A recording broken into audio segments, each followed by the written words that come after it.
raindrops are falling on my head. And just like the guy whose feet are too big for his bed, nothing seems to fit. Those raindrops are falling on my head, they keep falling. So I just did me some talking to the sun, and I said I didn't like the way he got things done, sleeping on the job. Those raindrops are falling on my head, they keep falling. But there's one thing I know, the blues they send to meet me won't defeat me. It won't be long till happiness steps up to greet me. Raindrops keep falling on my head, but that doesn't mean my eyes will soon be turning red. Crying's not for me, 'cause I'm never gonna stop the rain by complaining, because I'm free. Nothing's worrying me. America is approaching her bicentennial, and she is a changing nation. The Vietnam War and civil rights movements were major parts of that. Like America, Texas was also changing. Texas voters have become increasingly more conservative. In the 1970 Senate election, the incumbent senator was Democrat Ralph Yarborough. In the previous edition, Yarborough was a member of the Liberal Democrats. He stood out like a sore thumb compared to most Southern Democrat senators. He voted for the Civil Rights Acts of 1957, 1960, 1964, and 1968, the 24th Amendment, and the confirmation of Thurgood Marshall to the Supreme Court. He was the only one from a former Confederate state to do so. If you remember, several Southern Democrats, led by South Carolina Senator Strom Thurmond, still gonna call him that, left the Democratic Party and joined the Republican Party. Thurmond and Yarborough came across each other in 1964. The two disagreed over President Johnson's appointment of Leroy Collins. Collins was a massive critic of Thurmond. When the two encountered, they would end up wrestling. Thurmond, who was 30 pounds lighter than Yarborough, ended up putting him on the ground. The fight came to an end when a fellow senator interrupted it. Collins was still confirmed. Yarborough was also heavy anti-Vietnam and endorsed anti-war candidate Robert F. Kennedy in the 1968 presidential election. By 1970, he was getting ready to run for re-election. However, he had a challenger in the Democratic primary, Lloyd Bentsen, a businessman and former congressman. He was a member of the conservative side of the Democratic Party. Bentsen attacked Yarborough's voting record, as many of the Civil Rights Acts were unpopular among Texas voters. He also called out his anti-war views. To everyone's shock, Bentsen ended up defeating Yarborough to get the Democratic nomination for Senate. For the Republicans, they went with George H.W. Bush, who was going to give it another shot. Bush had served in the U.S. House of Representatives since 1967. Bentsen ran into a problem. Many liberals in the Democratic Party and former Yarborough supporters did not support Bentsen and voiced support for George H.W. Bush in the election. Despite this, however, Bentsen still defeated Bush pretty convincingly. However, Bush would get a chance back at Bentsen. This is what I like to call foreshadowing. Despite the loss, Bush was still seen as a strong voice in the Republican Party. John Connally served as governor of Texas from 1963 to 1969. He was a member of the conservative side of the Democratic Party. He supported Bush over Yarborough in the 1964 Senate election. Despite endorsing Humphrey in the 1968 presidential election, many in the party suspect he secretly supported Richard Nixon. In 1971, President Richard Nixon chose Connally to serve as his Secretary of the Treasury. Connally would accept the nomination and switch from the Democratic Party to the Republican Party. However, he did have one condition. He wanted Nixon to find a position in the administration for George H.W. Bush. Nixon would agree. In 1971, Bush was appointed ambassador to the United Nations. It's 1972, and it's presidential election time.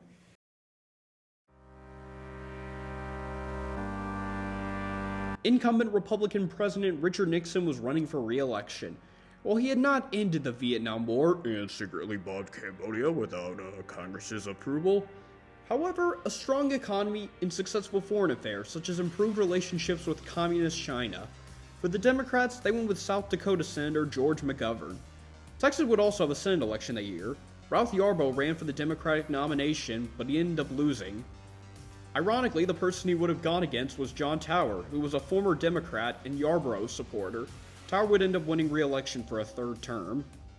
In the 1972 presidential election, the Nixon campaign portrayed McGovern as a radical. The McGovern campaign was hurt badly when Vice President nominee Thomas Eagleton withdrew after it was revealed he had received shock therapy several times to deal with depression. He would end up being replaced with Peeps Corps director Sergeant Shriver. That is a sick name. Unrelated note, but Shriver married into the Kennedy family. He is also the father-in-law to Arnold Schwarzenegger. None of this is really relevant at all, but I just thought it was really interesting. The Eagleton debacle hurt McGovern and led many to question his judgment. Nixon would end up winning re-election in one of the most dominating performances ever. Nixon carried all states with the exception of Massachusetts and D.C. He even carried the normally Democratic Texas. On January 22nd, at his home in Stonewall, Texas, former President Lyndon B. Johnson, a heavy smoker through most of his life, died of a heart attack at the age of 64. As senator from Texas, Johnson served as leader of the Democratic Party and is still considered to be one of, if not the most effective party leader of all time. His influence in the Senate led to Kennedy picking him as his vice president. When Kennedy died, he took over as the 36th president. His presidency is a mixed bag for many people. His signing of the Civil Rights Act has led many to praise him. However, his handling of Vietnam is heavily criticized. Plus, Lyndon Johnson was by no means faithful to his wife, Lady Bird Johnson, and was known to have several extramarital affairs throughout his life. Personally, I am by no means a Johnson fan. I think he did more bad than good as president. But I do have a bit of a soft spot for him. Maybe it's because we're both Texans and I learned a lot about him. I visited both his home and his presidential library, and I've always enjoyed reading about the guy. I will say this, though. Lyndon Johnson is the greatest Texas politician of all time. All respect to the Bushes, who we will get into later, but Johnson is a Texan born and raised. He was a Texas senator for 12 years, vice president, and president. And while I don't think he was an amazing president, he was an influential and an effective one. To me, that's what makes him the greatest Texas politician.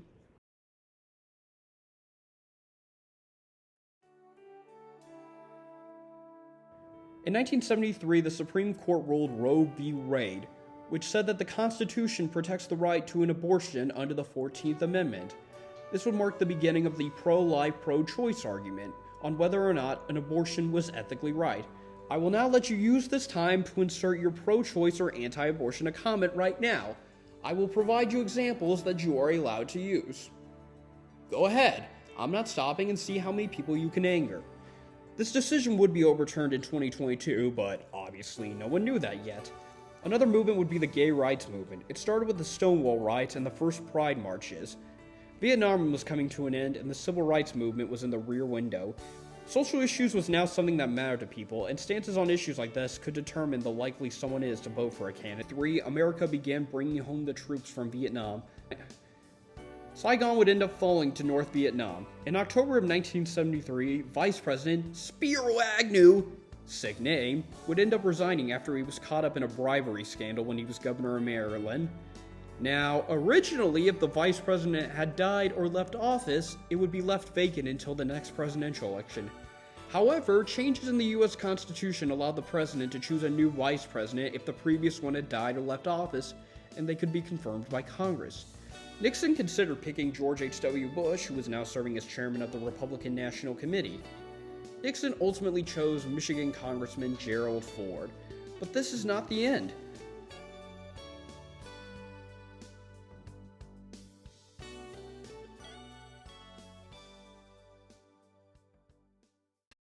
And I want to say this to the television audience. I made my mistakes. But in all of my years of public life, I have never profited from public service. I've earned every cent. And in all of my years of public life, I have never obstructed justice. And I think, too, that I can say that in my years of public life, that I welcome this kind of examination because people have got to know whether or not their president is a crook. Well, I'm not a crook. I've earned everything I've got.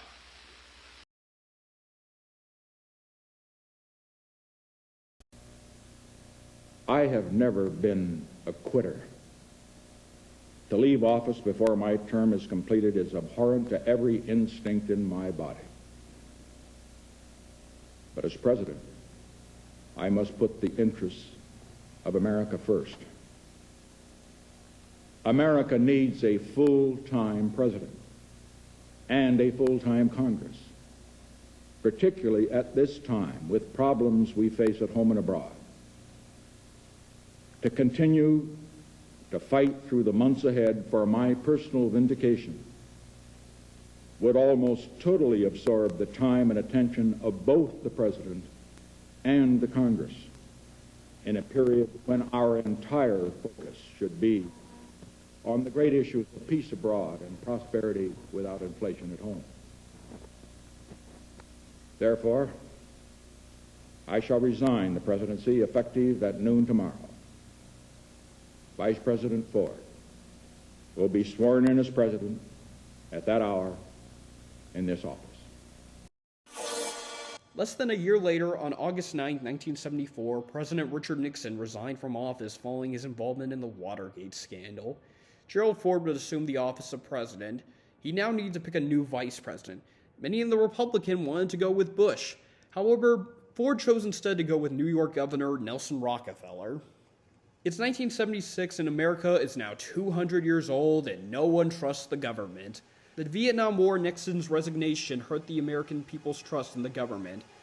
Gerald Ford was controversial mainly for his decision to pardon Nixon. Ford campaigned as a moderate Republican, which did not sit well with some. One person challenging him for the Republican presidential primary was California Governor and former actor Ronald Reagan, a more conservative Republican. While many on the conservative side of the Republican Party supported Ronald Reagan, one did not. Who would that be? That would be John Tower. Over time, Tower had become less conservative and would voice support for legal abortion and gay rights. The support of Ford over Reagan alienated him from fellow conservative Republicans. Despite this, Ford got the Republican nomination. Nelson Rockefeller, however, wished to retire and would not seek the vice president nomination. Once again, Bush's name got brought up again. Bush had now taken over as director of the CIA. But once again, he was not chosen. Ford instead chose Kansas Senator Bob Dole to be his vice president. For the Democratic Party, it ended up being Georgia Governor Jimmy Carter. Carter was more of a conservative Democrat, and it led to some opposition within the Democratic Party. Carter campaigned on him being a D.C. outsider, as there was a lack of trust within D.C. politicians. Ford was hurt by the fall of South Vietnam and a poor economy. Carter would end up pulling out a close election win over Ford.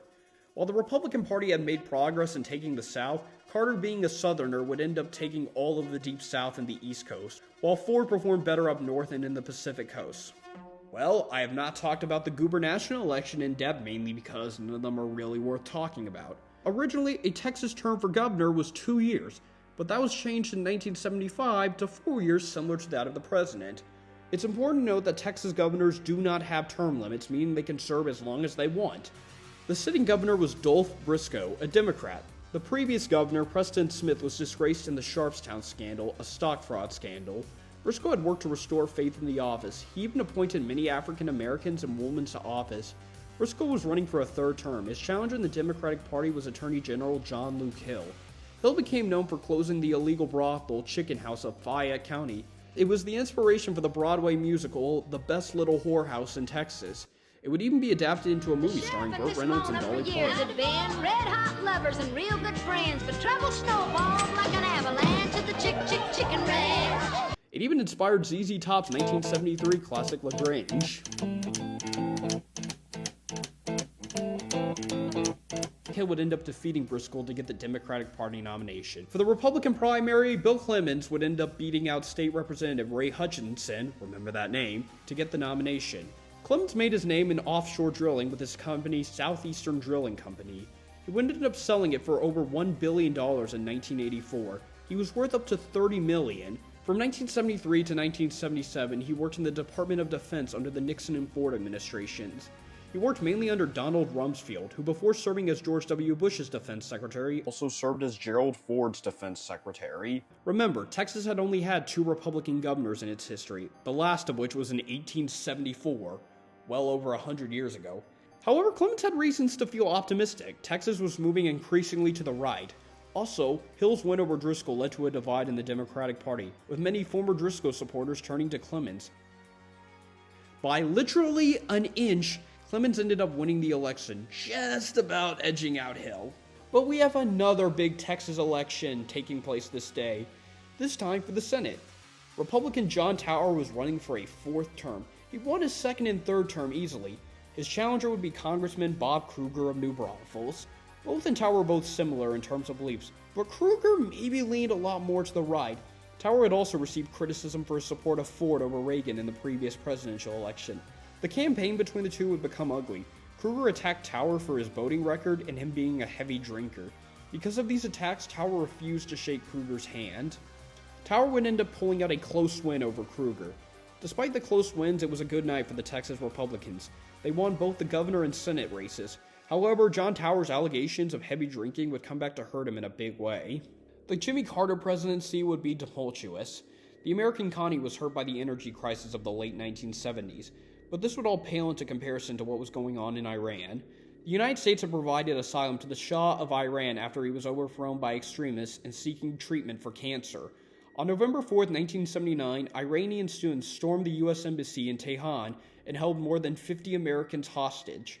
Carter's handling of the situation came under heavy fire, this along with a poor relationship with Congress and other Democrats. This was not good, as Carter was going to be up for re-election the next year. The Vietnam War and civil rights movements had come and gone. Richard Nixon's resignation from the presidency hurt the Republican Party. Social issues such as abortion and gay rights would become part of the political spectrum. The Republicans had made great progress in the South and appealed to white Southern voters, but their plan was halted with Jimmy Carter being a Southerner. However, that was only a blip on the radar. This guy right here would play a big role in helping the Republicans take the South, and he knew exactly the words to use. Say, nigga, that hurts your backfire, so you say stuff like force busing, states' rights, and all that stuff. A new era of Republican politics was about to begin. As for Texas, it was steering in a red direction. In 1972, it voted Republican for the 4th time in any presidential election. It returned to voting Democratic in 1976. However, 1976 would be the last time Texas would ever vote Democratic in a presidential election. With the success of 1978, you could say the Republicans had taken over Texas. But not quite yet. The Texas Democrats knew they were under attack, and the 1980s and 1990s would decide whether Texas would be a Democrat or Republican. The Battle of Texas was just beginning. Raindrops are falling on my head, and just like the guy whose feet are too big for his bed, nothing seems to fit. Those raindrops are falling on my head, they keep falling. So I just did me some talking to the sun, and I said I didn't like the way he got things done, sleeping on the job. Those raindrops are falling on my head, they keep falling. But there's one thing I know, the blues they send to meet me won't defeat me.